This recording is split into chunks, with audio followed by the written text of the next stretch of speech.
Okay, so we finished the second third of the class, which is awesome, right? So we're now 2/3 of the way through the class, through this sort of journey or odyssey, if you will, to the heart of the human mind and the human social condition. As I think I've mentioned to you several times, there's a sort of arc to this class where it starts at a pretty individual level, right? With cognitive biases, intra-individual processes, things that are going on inside your head. And then we scaled up to more social phenomena, things like conformity, role-taking, Zimbardo, obedience to authority, and so on. Now we're descending back down to a more micro level. And starting with today, when we'll be talking about stereotypes, we're going to take a bit of a cognitive turn in the class as we again turn to intra-individual processes.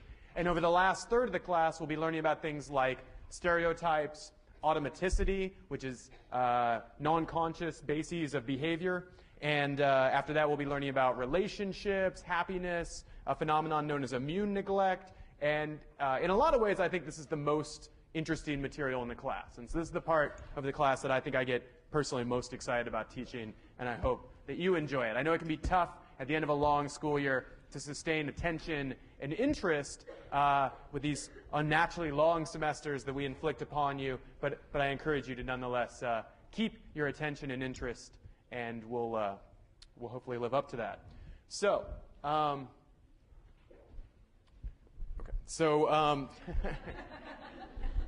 okay, so what movie are these pictures from? That's right. Can anyone here name all 5 actors that appear on the screen? Raise your hand if you can do it. Okay, all right. It's your time. Yeah, it's you. Yeah, you. Nice, nice. That's good. That's excellent. That's important. That's going to be on the test, so that's really good. You could do that. When I was a kid, I loved this movie, okay? This was like the ubiquitous high school movie, and I was in elementary school, and I still was like totally connected and related to these students. Yes? We're not going to watch it. You saw the largest chunk of it that you'll see with just the song and the pictures. But when I was a kid, I thought, wow, this movie is so real, you know? These kids, they have such deep problems, you know? And they have problems with their parents, you know, and the school is oppressing them. And I don't know, it just resonated with me, and I thought, these are real people. And, you know, they're so real, right? And, like, I related to them. And I was very young. I was, like, 7 or 8 at the time, watched the movie like 3 dozen times or something. And I know. You know how kids are, right? You can watch a movie like 30, 40 times. The DVD's all scratched up, you know. And it was obviously not a DVD, but it was a VHS. So any of you ever seen one of these at like a garage sale or something? Yeah. So this is what we used to do to watch films. And I watched it again later when I was like 18 or 19, and I was like, wait a second, these characters are paper thin. Like, the movie's ostensibly about them defying their stereotypes, and Anthony Michael Hall being more than just a brain because he brought a gun to school for some stupid reason, and Judd Nelson being more than just whatever he's supposed to be, and like a burnout, but then he's totally just a burnout. And then Molly Ringwald's supposed to be more than a princess, but just because she kisses Judd Nelson doesn't make any sense. Doesn't make any sense. And I realized, like, these people really are just the stereotypes that they claim to be, and I was shocked. I was totally shocked and floored and was totally bummed out by this. So that doesn't connect in any particularly meaningful way to this lecture, except just to say that, that the Breakfast Club is a really good example of stereotypes that I wanted to bring up. So the definition of stereotypes we'll be using in this class is generalizations about the characteristics of members of groups. You can only see some of the presentation, same as like last week, because for some reason the display is screwed up still, messed up. Sorry. Okay, so definition is generalizations about the characteristics of members of groups, and these generalizations are applied to group members whether they actually apply, whether they're actually accurate or not, and they're basically mental shortcuts, right? Stereotype. Hey, let me take just a brief break, and you all talk amongst yourselves. We'll take a 2-minute break for technical purposes, and you guys can talk amongst yourselves. Okay.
Okay, all right, so we'll get started again. So, stereotypes are generalizations about groups that are applied, whether or not they do apply to the individual member they're being applied to. And these generalizations are typified by being over-applied. They're based on some sort of information that you gather from your own experience or possibly from others. We'll talk about that stereotype acquisition process in more detail in a few minutes, but then they get over-applied, and that's almost the definition of stereotypes. So, well, that's the definition of stereotypes, but anyway.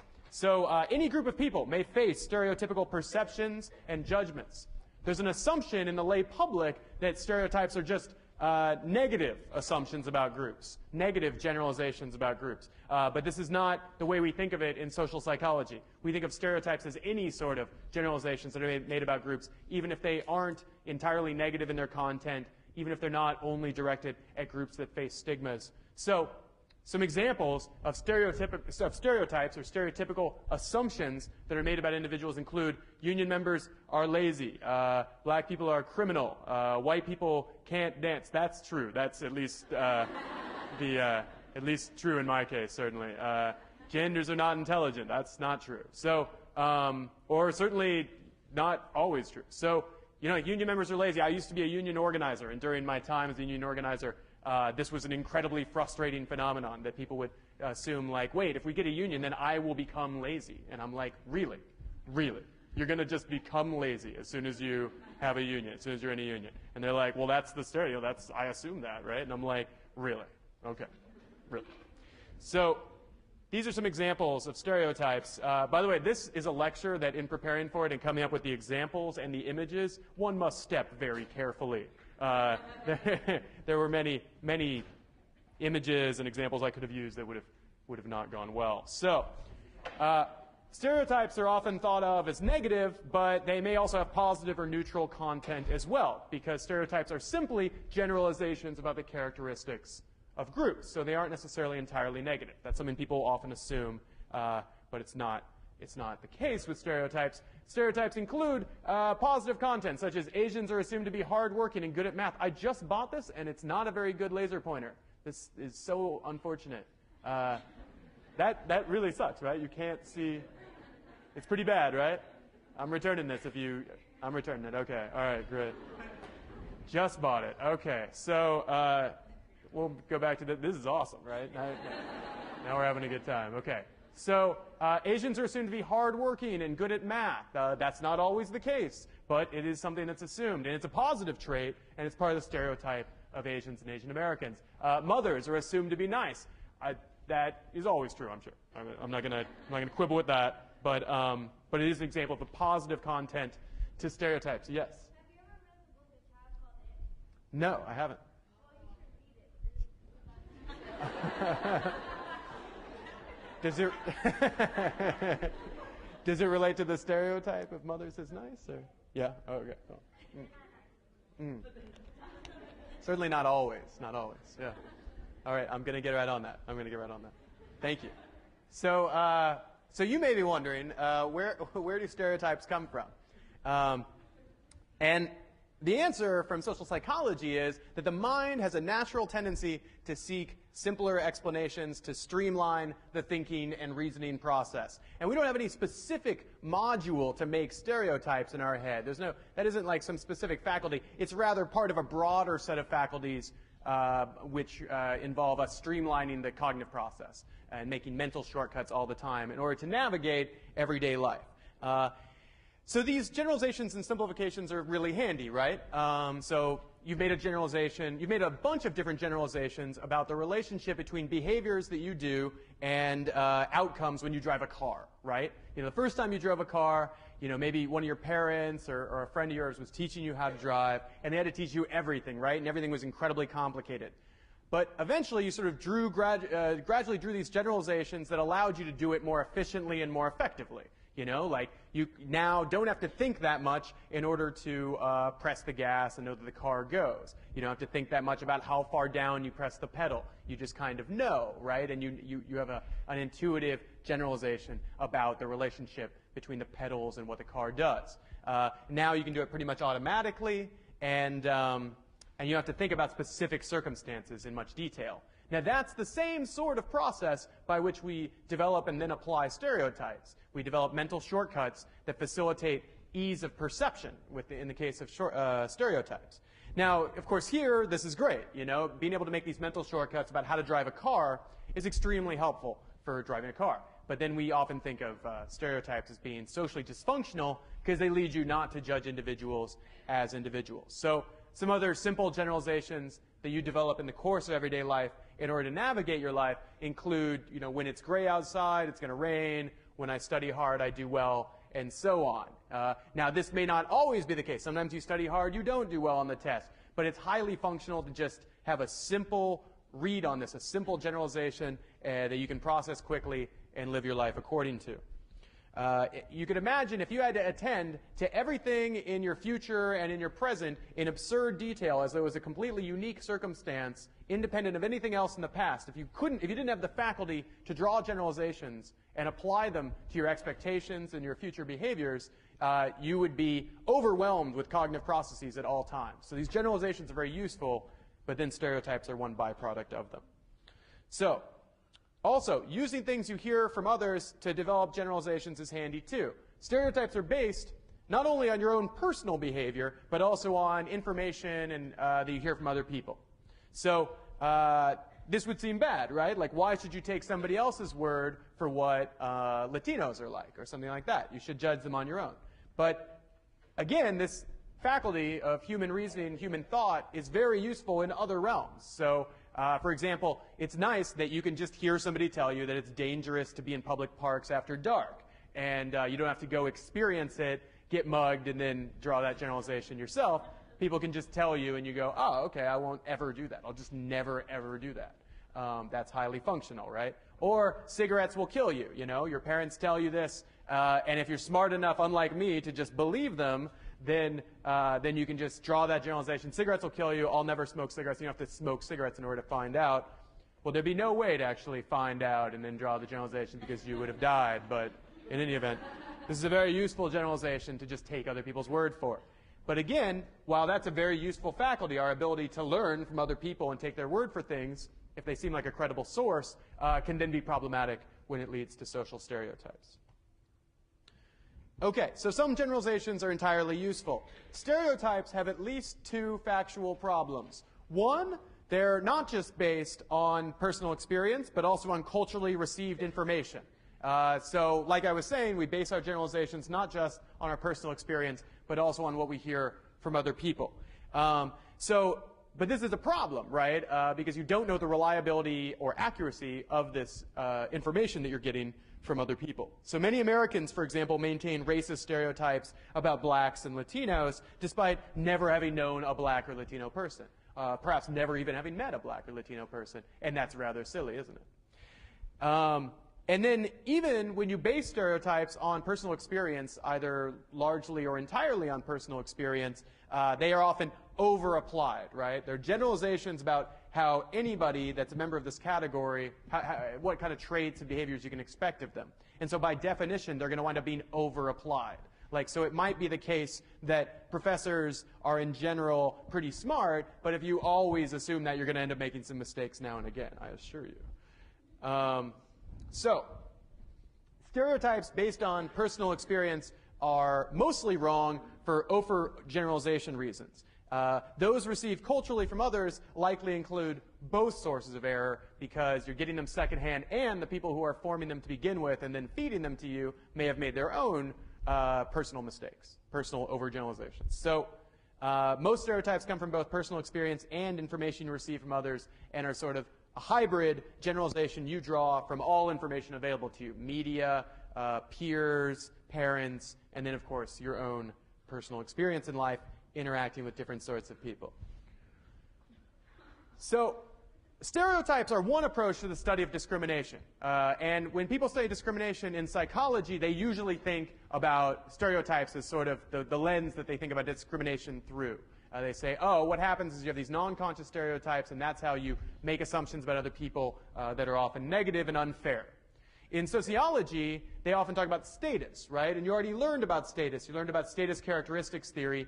And status characteristics theory has this whole other story, right, about how discrimination works, where there's discriminated against groups in society. These groups face stigmas. You know what those which groups they are. You then hold them in lower status. You assume them to be less competent in interactions, and then you discriminate against them.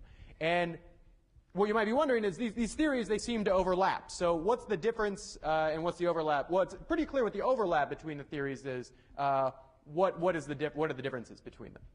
So for one, status beliefs are shared by all in a culture, right? So status characteristics theory argues that everyone in a given culture shares beliefs about the relative competence of African Americans or whites or women or men or what have you. On the other hand, stereotypes, while they are broadly culturally shared, they're also assumed to vary across individuals. Why is this? Because you base your stereotypes on both culturally received and media-based information, information from other people in your culture, and that creates the overlap with other people from your culture, but you also base them on your own personal experience. So you, for example, might have a bad experience with a poor white person or something, and you might develop some sort of negative stereotype about poor whites in America that maybe nobody else in your neighborhood has that stereotype because they didn't have that personal experience. So in that way, stereotypes describes generalizations and negative assumptions that are made about other groups of people in a slightly different way from the way theories of status do. Right, because they assume that there may be more individual level variance in stereotyping. Also, status theories tend to get very narrowly focused on competence, on how expectations about competence are kind of the main dependent variable in those theories. They say, look, there's these bases of status differentiation in the larger society. They lead to assumptions about competence. Those assumptions about competence lead to other things like allocation of lower pay, being passed over in conversations, having less influence over other individuals, and so on. So that's how status theories tend to work. They get really dialed in on how competent do you think people are. Whereas stereotypes are much broader than that. They're interested in a variety of traits about individuals. So stereotypes, yes, refer to all generalizations made about groups of people. And indeed, there are some groups where you may make no assumptions about how competent they are, but you do make lots of assumptions about other traits of them. So, for example, what would status characteristics theory say about how the assumptions you'll make about white people if you're in America? Well, status characteristics theory would say you'll assume them to be more competent than non-white people in our culture. So that's pretty much all they would say, and then they would say that could lead to higher pay, that could lead to greater influence by white people, and so on. What do stereotypes say about the generalizations that we make about white people? Well, they are considered more competent. That's part of the stereotype of whites in America. They're also assumed to be more honest. Research has shown that. They're assumed to be really into folk music. I think there's no debating that. They're certainly more into folk music than anybody else. They're not into funk music, which is a strange decision because funk music's cooler. And they love mayonnaise. Love it. Don't love hot sauce for some reason. I don't know why. These are assumptions that are made about white people. You're all making these assumptions all the time. You're looking at me right now saying, this guy does not like hot sauce. I can tell. And it's just not true, but how can I convince you that I really like Sriracha and James Brown when I look as white as I do? So the stereotypes that are made, stereotypes about white people involve much more than just competence. They involve this theoretical approach to describing the assumptions that are made about groups is more complex and involves many more traits than just competence, whereas status theories are really dialed in on competence. How many of you are familiar with this book or website or whatever? Yeah. So this is great. You should go check this out. It's very funny. It actually seems to be specifically about like bourgeois white people in the Bay Area, you know? Like, and anyway, if you don't know what I'm talking about, just go check this out online. It's a very ironic, amusing discussion of the stereotypes. It's a full fleshing out of stereotypes of a specific set of white people. I actually got the book version for my mom for Christmas, and she thought it was hilarious. She loved it. And then me and my cousin had this competition of like which one of us was whiter by the definition of this book. And we were like both just absurdly white. Like it was just ridiculous by the standards of this book at least. Okay, so stereotypes have pervasive effects in everyday life. They affect a variety of things, including attitudes. Attitudes that you form about other groups of people. This is not surprising. You probably already knew this. So People may assume that you're hostile because you're a young black man, or they may assume that you're passive because you're an Asian woman. These are attitudes that are formed about you or about people around you based on stereotypes that are applied to you.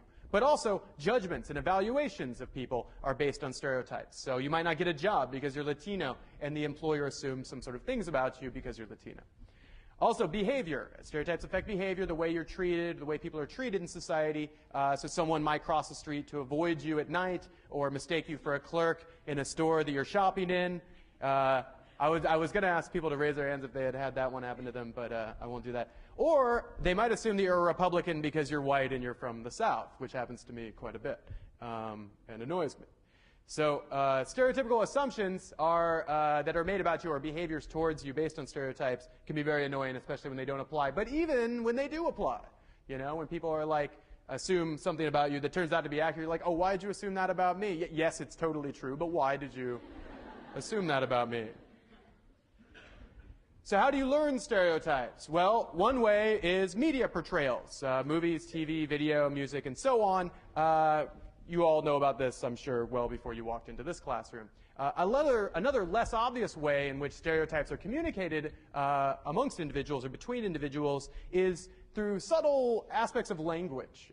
So in a lot of ways, language can encode stereotypes. And I think one of the ways that I think members of stigmatized groups already know this, people who maybe aren't members of frequently stigmatized groups might find this more surprising.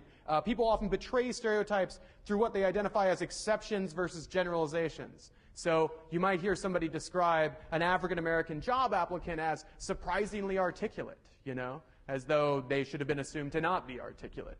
Or even just making light of the fact that somebody's articulate. I mean, why, don't you just kind of assume everybody's sort of articulate, Like, I understood exactly what she was saying in the interview. Like, wow, oh, that is surprising, isn't it? And in this way, the person has conveyed the generalization they walked into the interaction with, or the assumption or expectation, by identifying, oh, this person was an exception to what I expected. Any questions about this? I maybe didn't explain that as well as I could have. And then there's a lot of research showing that just in general, when positive traits of African Americans are discussed in our culture, that they're discussed at a lower level of abstraction, again, as though they were specific to that person, which is basically the same idea. That, oh, this is an exception, this person has this positive characteristic. One of, I think, the most interesting areas that you can see stereotypical judgments made, and I don't know why this is a sort of pocket of rhetoric and discourse in our culture where racial stereotypes are allowed to thrive like a friggin' petri dish, but for some reason it is. It's talk about sports. Like in the sports world, sports writing, you'll see tons and tons of stereotypical descriptions that the equivalent in everyday discourse, I think, would quickly become offensive and would be, like, stopped, but for some reason, they don't stop in sports. So what the heck am I talking about? So I think one example, I'm a big basketball fan, and one example that you see is that white basketball players are always described by the same set of traits, and they tend to refer basically to, like, how smart and, like, how much integrity they have, what leaders they are, and how just basically heroic they are. They're rarely described in terms of their physical abilities, even if they are profoundly athletic. They tend to be described as first in terms of their sort of cerebral abilities. On the other hand, African-American basketball players are described in the exact opposite way. They tend to be described first and foremost in terms of their superior athletic talents. And they often are referred to as gifts, that they have these gifts that they didn't have to develop at all because it's just like you're just born strong. Of course, you don't have to work at that or anything like that. So African-American basketball players tend to be described in terms of their physical talents and not so much in terms of their mental talents. And this can be very frustrating, especially when it's like ludicrously incorrect. So some examples you'll see are white basketball players tend to be described as disciplined, unselfish, smart, fundamentally sound, a gym rat, hardworking, blue collar, the coach's son, the next Larry Bird. They're always the next Larry Bird. They have lots of intangibles. You should really pay attention to that, right? When somebody says, I can't really put my finger on it, but something about them seems excellent and better than this other person who isn't white. Anytime you hear somebody say something like that, you should be very suspicious because that thing that they just can't put their finger on might be a stereotype. So, They're like, I don't know what it is, but his intangibles make me want to vote for him for MVP 2 years in a row. It's just those intangibles. On the other hand, black basketball players tend to be described with the following words: athletic, naturally gifted. Naturally gifted. They didn't have to work on it at all. No, they were naturally gifted. They were born great basketball players. Agile, fast, tall, physical, tough, aggressive, strong, aggressive. You should really look at that one. But also much more negative content to the way that they tend to be described. Lazy, head cases, poor fundamentals. They don't work at it. All that stuff. Those of you who read like sports writing, this resonates, right? Like this is sort of true, right? Have you seen this before? Okay, thank you. I appreciate that. So a couple of examples. That was really, really generous of you. 3 of you nodded your heads. So, and I swear, when I read, it's like that. Whenever I read sports writing, I'm just like, oh man, it's just, relentless stereotyping people based on race. And I feel like I'm the one crazy person in a room full of people that are all like, no, he is naturally athletically gifted and dumb, like we all know that. And I'm like, can't you see what a stereotype that is? So one of the examples is Keith Van Horn. Keith Van Horn was a very good white basketball player in the NBA. I believe he's gone now. But when he hit the NBA, he's like naturally athletically gifted, as well as being, I don't know that he's smart. I don't know. He's probably reasonably smart. But who knows? All I know is he can jump high and dunk a basketball, and he has athletic gifts. And he was described as the next Larry Bird, as smart, a leader, winning with his savvy, and not as this pure like athlete, which he nonetheless was, Or Larry Bird, right? Larry Bird is from like rural Indiana, When he got to Indiana State, I mean, he was like a poor farmer's kid from rural Indiana. It would be absurd to describe him as having like PhD level knowledge, or something. But nonetheless, he was described as like smart, wily, coach's son type. And in fact, Larry Bird is like a fantastic athlete. Another example, my favorite college basketball player of like the last 10 years is Kirk Hinrich. And Kirk Hinrich was always described in these terms. And it hurts me to say this, but in interviews with Kirk, I would say that this group of words comes to mind a little bit faster than this group of words. And I'll just leave it at that because it really, I love Kirk, but, I remember this one interview that I saw before a game he played against Oregon in 2003, and they were like, what kind of music do you like to listen to, Kirk? And he was like, I just really like listening to Eminem because I can't believe how he rhymes words. And I was like watching this, and I was like, oh man, Kirk, no, don't stop interviewing Kirk, and like, because he was like, I was like, man, of course he rhymes words, But he seemed to be kind of shocked by it. I mean, and it's just that he's not like that articulate. I think he's probably a really smart guy. He's certainly a smart basketball player, but like he just doesn't come out, And like at press conferences, he'd sit next to Nick Collison, our other best player, and like Nick was like totally like the perfect kid, He'd answer the questions like he was like 45 or something, and even though he was like 20, and Kirk would be like cutting up and like writing little notes to him and stuff, and they'd ask him questions and be like, what, and so he was like a goofy kid, and but nonetheless, when the sports writers would describe him, this guy was a genius, he was elevated to this, whatever. So, or Steve Nash is another example. That guy's a smart guy, nice guy, no question. But that guy is also absurdly physically gifted, right? Like he can play soccer really well. He can do just crazy stuff athletically. And then on the flip side, black basketball players, many black basketball players are obviously winning in part through their like outstanding IQ and intelligence and their unselfishness, and yet rarely get praise for this. Michael Jordan is a great example of someone who is always people always describe him entirely in terms of his physical talents, but he's one of the smartest basketball players that you'll ever see. I mean, when you watched Michael Jordan play basketball, he triumphed in part because he was incredibly athletically talented, but he was really friggin' smart. Like, he would do creative, interesting stuff with the basketball. Anyway, I love Michael Jordan. So, I'm redeeming my prior claim that maybe Magic Johnson was better. But, okay, so this creates the irony that people used to discriminate against blacks by arguing that they were biologically inferior, but now discrimination may be that blacks are biologically superior, but whites work harder by being smart and unselfish, hardworking gym rats and stuff, which is very ironic if you think about it. So one thing that I like to do whenever I'm thinking about sociology of sport is think, what would Harry say? So do you all know who Harry Edwards is? Raise your hand if you've ever heard of Harry Edwards. This is fascinating. Okay. So almost none of you have heard of Harry Edwards.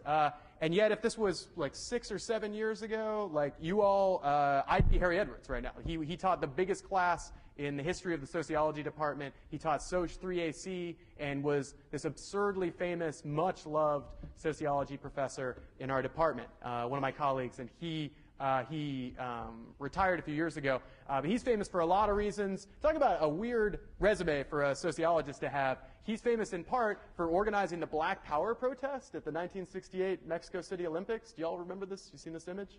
Yeah.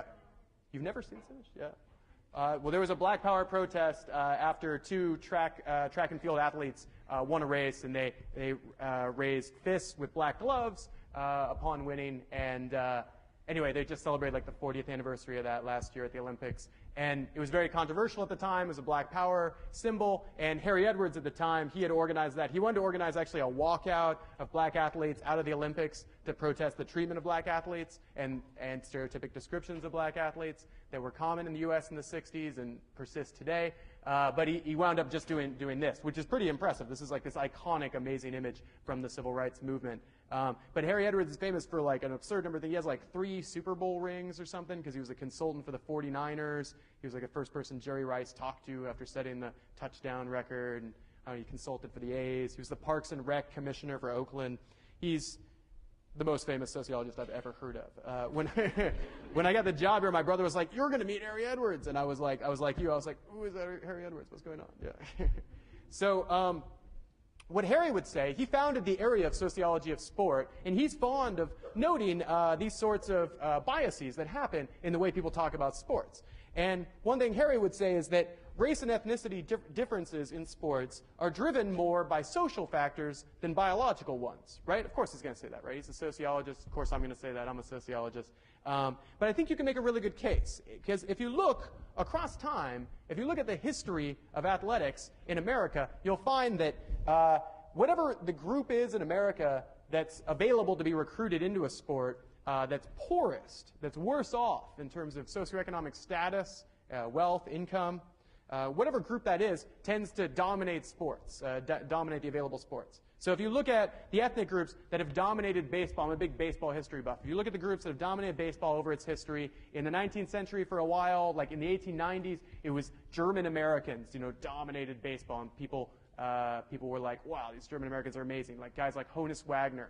And then in the 19-teens and 20s, it was poor white Southerners tended to dominate baseball, like Shoeless Joe Jackson, Ty Cobb. Then later, in the 30s, 40s, and 50s, Italian Americans seemed to dominate baseball. They were overrepresented in baseball. People like Yogi Berra, Joe DiMaggio, and so on. Phil Rizzuto. Then later, in the 60s, in the 50s and 60s, 50s, 60s, and 70s, African Americans seemed to dominate baseball in terms of being the most overrepresented group. Then coming into the 90s and the 2000s, Latin Americans were probably the most obvious overrepresented group in baseball. And if you were to also go back through all these different time periods and say, well, what's the most, the poorest group of people that has any access to getting into Major League Baseball? Well, that's it. That's the group that's most overrepresented. And so what you'd say if you're a sociologist, or I would argue if you have any logical faculties at all, you would say, clearly the poorest people are working their butts off to try and get a shot at the big time through athletics because they're perceiving, or maybe you wouldn't say all this, but this is what I would say, they're perceiving other avenues to success to be shut off to them or too difficult. They can't access mainstream education. They don't think they can go off and get a business degree if they're a German American in the rural U.S. in the 1890s, and they're certainly right about that. And so they're saying, but I can play baseball. I can play baseball, and if I play it well enough, I'll have some shot at being pretty wealthy.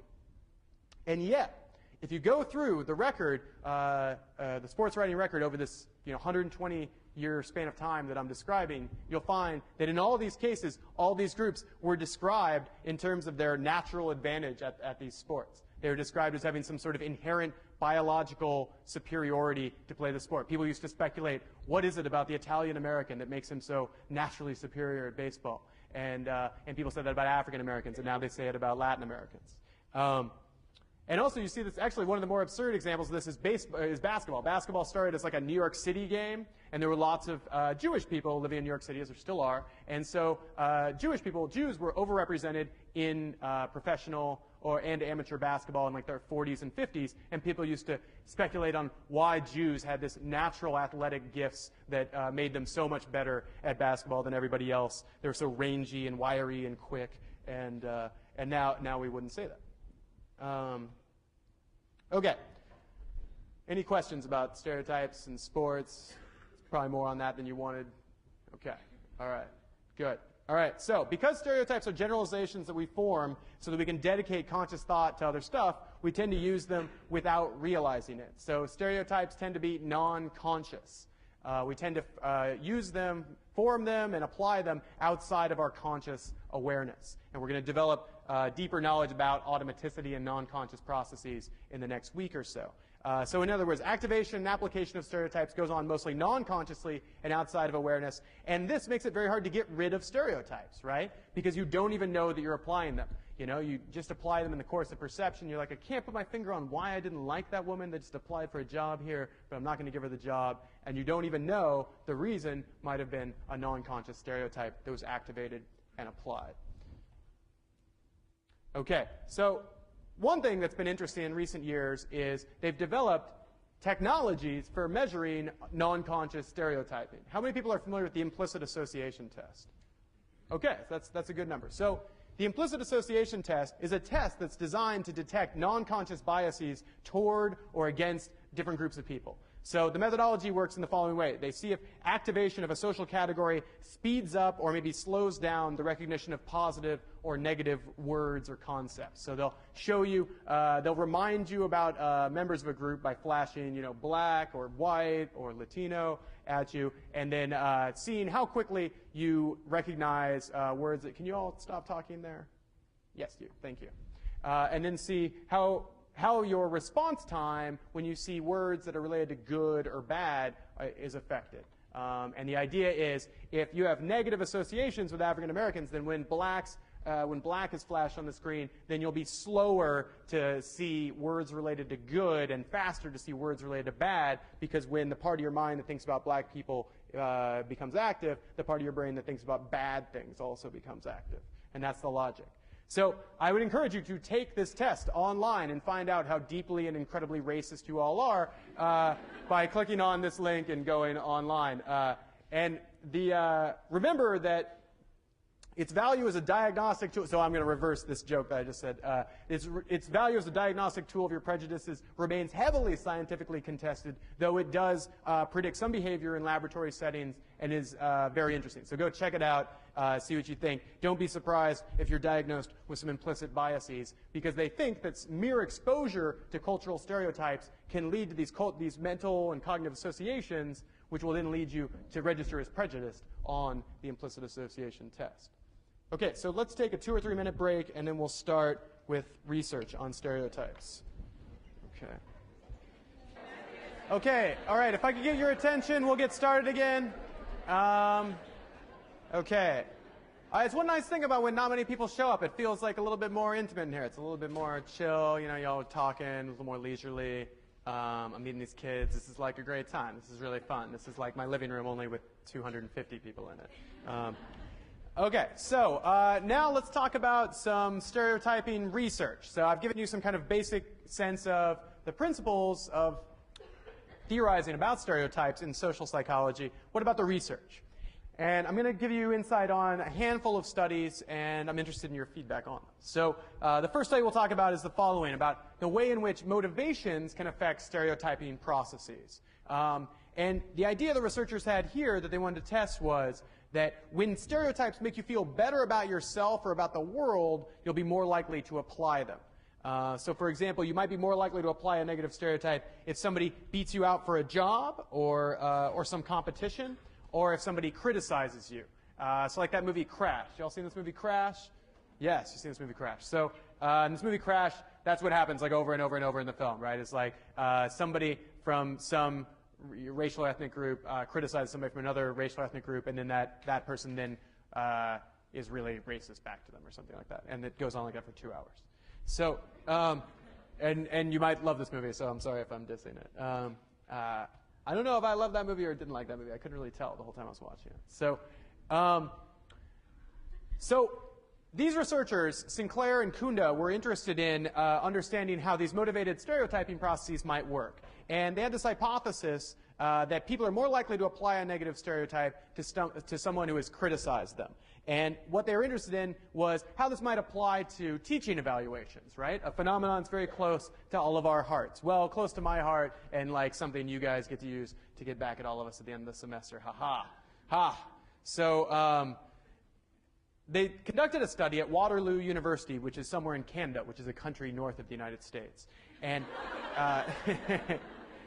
and they conducted this study on instructor evaluations. And what they did was they went up to students around campus and surveyed them after grades were given at the end of the semester. And they asked students, they went up to them on campus and they asked them to go through a few of their classes and give the instructors' names for the classes, the evaluations that they gave the instructors, and then the grade they'd received from the instructor, and then also their evaluation of the fairness of that grade. So is this clear what they gathered?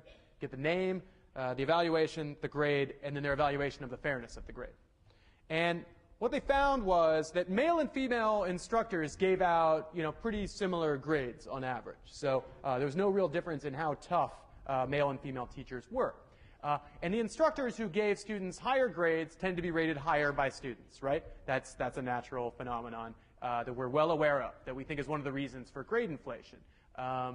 And this effect, they found, this tendency for students to give higher grades to teachers who gave them, or to give higher evaluations to teachers who gave them higher grades, and lower evaluations to teachers who gave them lower grades, was twice as strong when the instructor was female.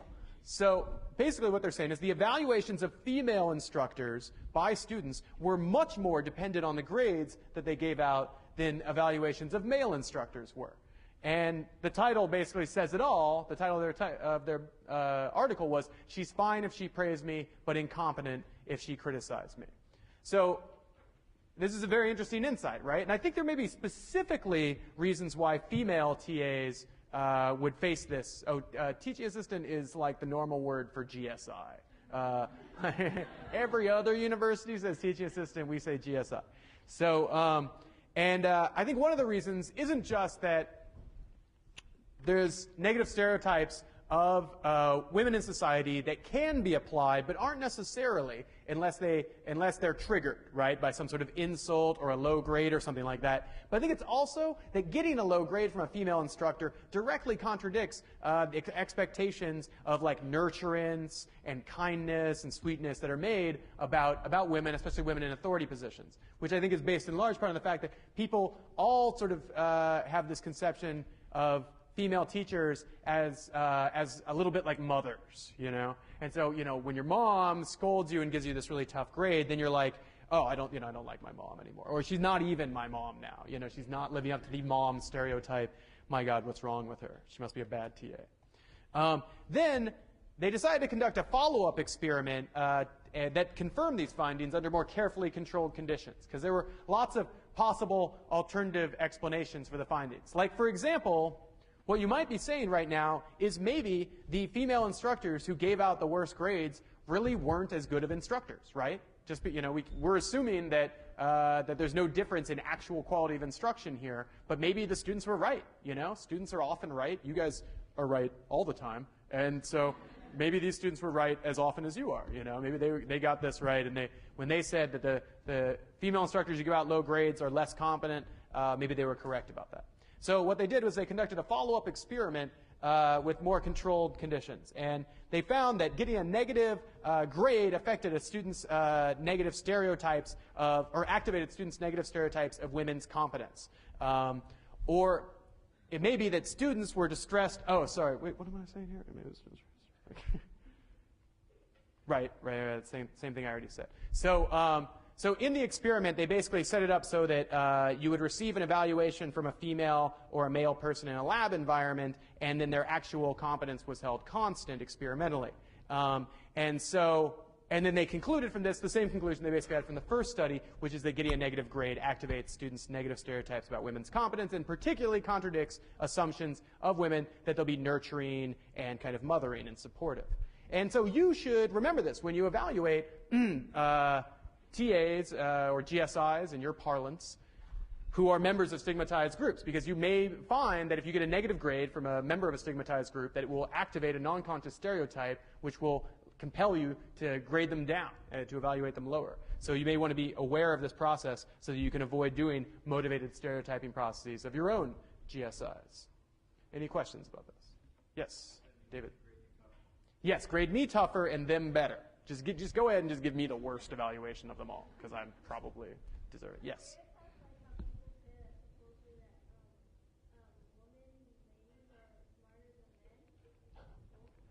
Yes, that's a stereotype, I guess. Yeah, that would be a generalization that might or might not be true in all cases. Yeah, yeah.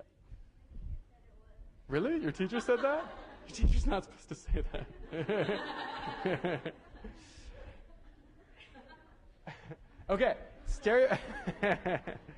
Okay, stereotyping research, study 2. So this is a very, very creative piece of research that was done by Joshua Carell a few years ago and was inspired by a very, very tragic incident in New York City. And the paper is called The Police Officer's Dilemma. And here was the problem that they were approaching, that they wanted to do research on. There's a tendency for African Americans to be disproportionately victimized by accidental police shootings.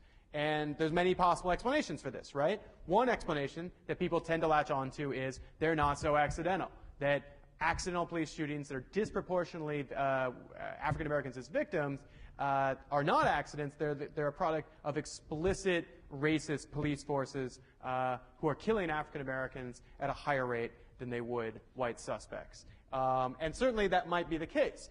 Joshua Carell had a different idea, a subtler idea and a more social psychological idea that maybe it was a product of a non-conscious stereotype activation process. And they were specifically inspired by the very controversial and well-known case of the killing of Amadou Diallo.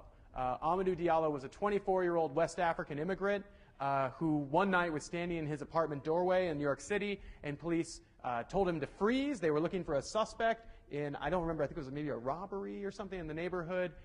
He fit the description, even though he had his back to them, I guess. And police told him to freeze. He reached into his pocket, and the police shot 41 bullets at him. 19 hit Amadou Diallo, and he died. As it turned out, he was not the suspect they were looking for, and he was only reaching for his wallet at the time.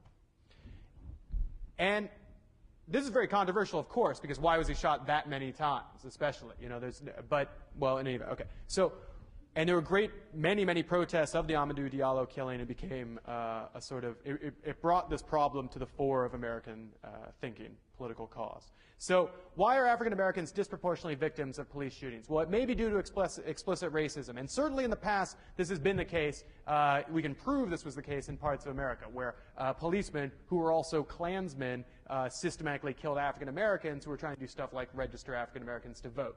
There, case closed, explicit racism leads to police disproportionately killing African Americans. But maybe it's also due to implicit stereotyping of African Americans as more threatening or hostile or aggressive or criminal or what have you than whites. And so in the split second when police have to decide whether to shoot a suspect or not, to determine if they're hostile and going to attack them or not, they have to assess the target as a threat. They have to decide, is this suspect about to shoot me, or about to attack me? And that's the decision they have to make. And they have, less than a second to make that decision a lot of the time to shoot. And if people hold an automatically activatable stereotype of African Americans as more threatening, then that might lead to disproportionate wrongful shootings of African Americans, where in that split second you rely on automatic activations which reflect stereotypes. And perhaps these non-conscious stereotypes are part of the reason that African Americans are disproportionately the victims of police shootings. So what Carell et al. Did, and this is, I think, intuitive, they designed a video game, right? That's what you would do, right? You design a video game. So Carell et al. Did that. They designed a video game to study this, and in the game, the players would be people like you, undergraduate students at some university, basically played the role of being cops, and they had to decide whether to shoot or not shoot a series of suspects.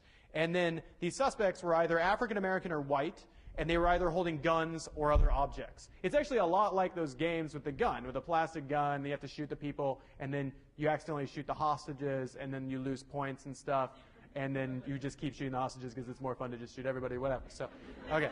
So in the so there's four types of people, four types of targets, and they have to decide whether to shoot them. Whites, African Americans, who are or not actually threatening. And then they literally actually did have some of the white and African American suspects holding wallets, which is sort of intense. So in the first study, they had entirely white participants, and they tended to make the correct decision to shoot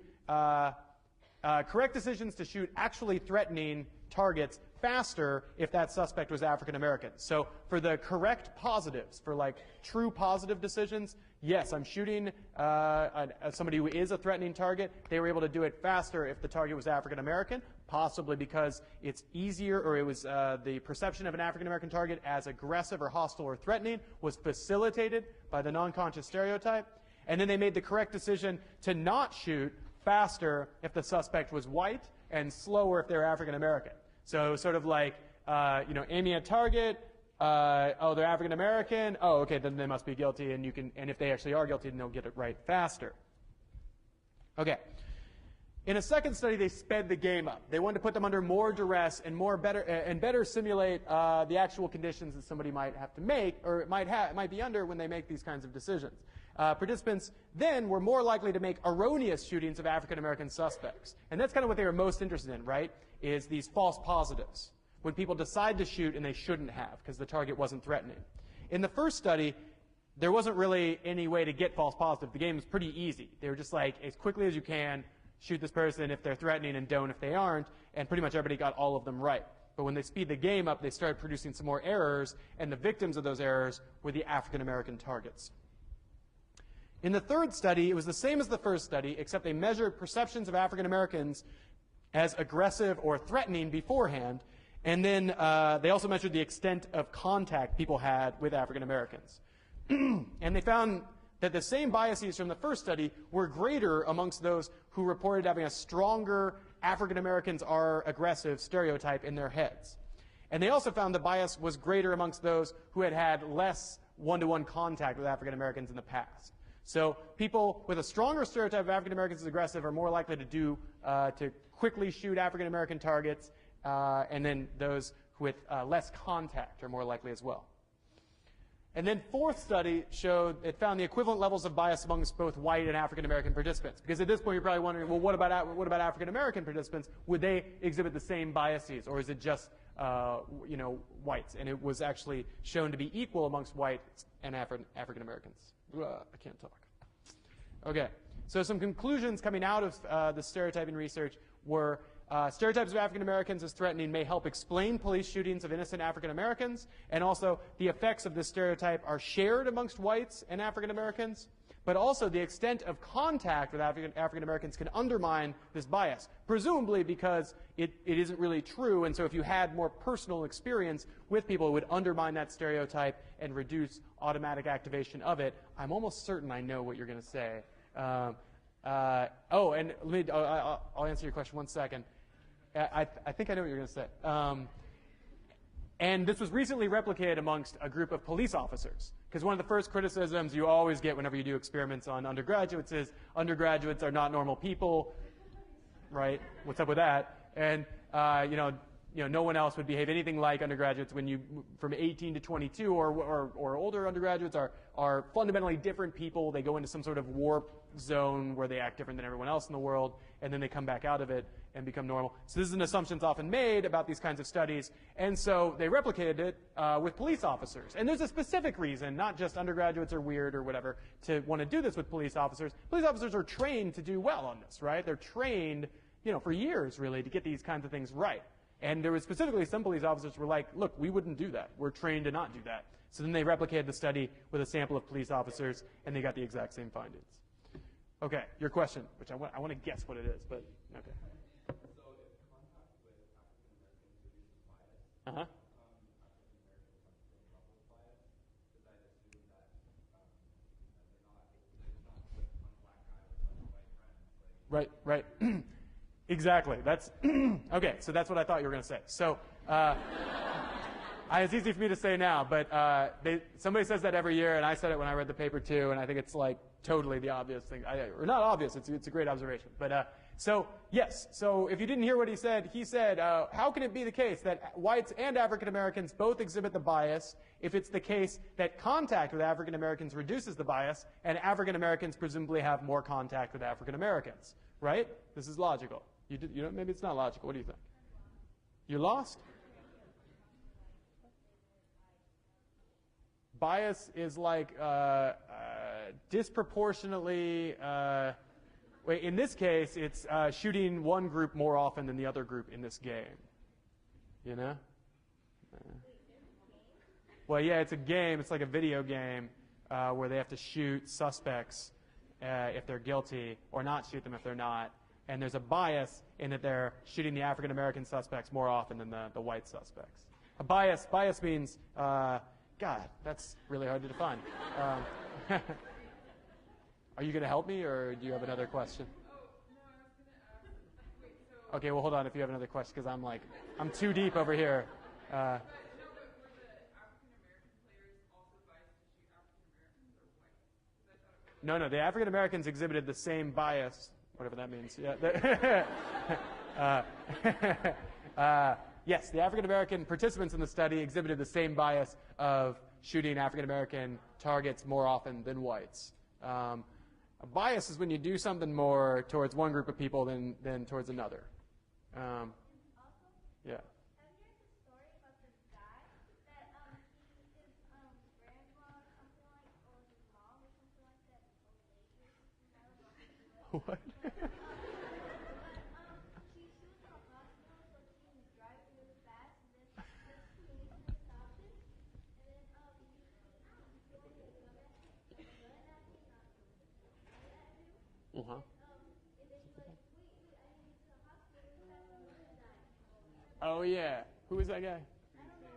And then he pointed Yeah. at his wife, and when they were doing anything, they were all calm and all. Yeah. And my teacher was saying to us, and then after that something happened, and then they let him go, and then the chief saw that and got mad at the guy that was doing that because he was doing anything bad. I did hear about that story. I did. And I do think it's a case of stereotyping. I think it's an excellent example. But we don't remember the name of the football player, so we can't tell the story to all of you. There was this football player. There was a football player, and he was pulled over by I can't. I'm telling you the story that she just told me. So he was pulled over by the police, and he said he was on his way to the hospital because he had a sick person in the hospital and his family. And he was telling his stepmom, thank you. He was telling the truth, and the policeman didn't believe him. And so when he finally got to the hospital, his stepmom had passed away. It's a very sad story. Mother-in-law is not the same as stepmom. So. Okay, back to your original question. I need to answer his question. So, back to your original question. Calm down, okay? Okay, so I agree with you that it is the case that African Americans disproportionately affiliate or interact with other African Americans, have more contact with other African Americans. So, yes, this doesn't seem to make sense, and they kind of explain it away a little bit in the discussion section because clearly a reviewer caught on to the same thing. I don't know. I mean, basically, it's not a good answer, and I think it's a good point that the research probably isn't done, you know what I mean? Like, they don't have it totally nailed down yet. Yes? I was watching a TV thing on the implicit association test, and a black person who had been big in the civil rights movement who took it and showed the preference for whites, and Right. his explanation Was it Jesse Jackson? I don't remember. Okay. His explanation is that there's so much media. Mm-hmm. And that we're exposed to that almost more often than exposed to our friends, and that might have more of an effect than people that we know. Right. So there's a very consistent finding that African Americans also score as having implicit discriminatory attitudes towards African Americans in the implicit association test. And how can this be, right? You wouldn't think so. But the idea is we're all exposed to the same cultural information. We develop the same cognitive connotations. And this is probably why there's the same rates of, well, yeah, this is me saying that here, actually. So, yeah, the same rates of, yeah.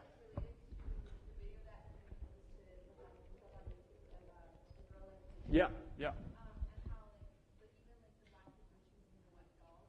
So like it just goes back. I mean, I guess historically in the U.S. and people always say like if you tell someone a lie enough times, they'll believe it. Mhm. So like it's the story of like African Americans being told constantly they're inferior, then they obviously start believing it and start doubting other Africans. Right. So yeah. So exactly. The Clark doll experiment and the Girl Like Me video that you all hopefully all watched are good examples of how even stigmatized groups can come to endorse negative stereotypes that disadvantage them.